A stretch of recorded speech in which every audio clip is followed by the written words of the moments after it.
এই ভাই তুই পাথর ফালাইছস ভাই, আমার এদিকে ফালাইস না এটলিস্ট। কতটুকু কষ্ট গাইস, আপনাদেরকে দেখাই প্লেসটা। এই দেখ, প্রচুর সরু একটা প্লেস। সাবধানে, খুবই সাবধানে। এই তো ধরে বলছস, এবার উঠে যা আস্তে ধীরে।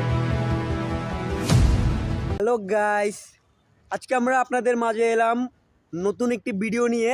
আর আজকের ভিডিওটি কোনো পার্কোর ভিডিও নয়, আজকেরটা হলো একটু ক্লাইম্বিং টাইপসের অ্যাডভেঞ্চারিয়াস ভিডিও।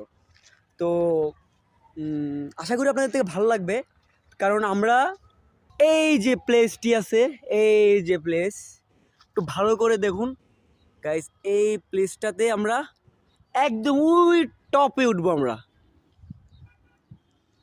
বাট টপে আমরা কিভাবে উঠবো সেটাই কথা, তাই তো। তো টপে ওঠার জন্য আমরা ইউজ করব, এখানে নিচে একটা সুড়ঙ্গ আছে। তো সুড়ঙ্গ দিকে প্রবেশ করে একদম এটা মাঝ বরাবর যে জায়গাটা আছে, এটা দিয়ে আমরা আস্তে ধীরে উপরে উঠব। তো উপরে ওঠার পর আমরা দেখব যে এখানে কোনো রানিং প্লেস আছে কি না আদৌ, বা রানিং প্লেস ছাড়াই কোনোভাবে আমরা এখান থেকে এখানে জাম্প দিতে পারবো কিনা, বা কোনোভাবে পসিবল কিনা। আমার ফোনের ক্যামেরা দেড়শো, এটা খুব ছোট লাগতেছে। আপনারা রিয়েল লাইফে কখনো এখানে আসলে তাহলে বুঝতে পারবেন এটা কতটুকু ডিস্টেন্স।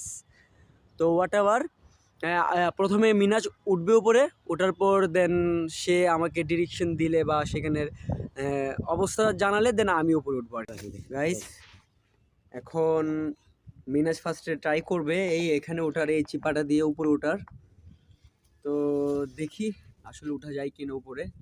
এটা খুবই একটা চ্যালেঞ্জিং বিষয় আমাদের জন্য, কারণ জায়গাটা খুবই চিপা, অতিরিক্ত।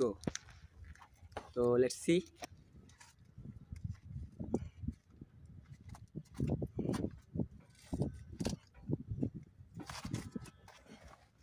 ওটা কি যাবে? কষ্ট হয়ে যাবে একটু। হ্যাঁ গাইস, এটা খুবই চ্যালেঞ্জিং বিষয়, যদি ওঠাটা কতটুকু কষ্ট।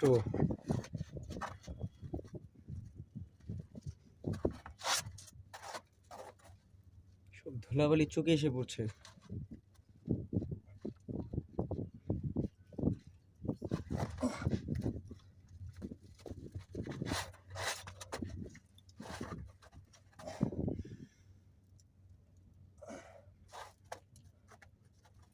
এখানে তো মনে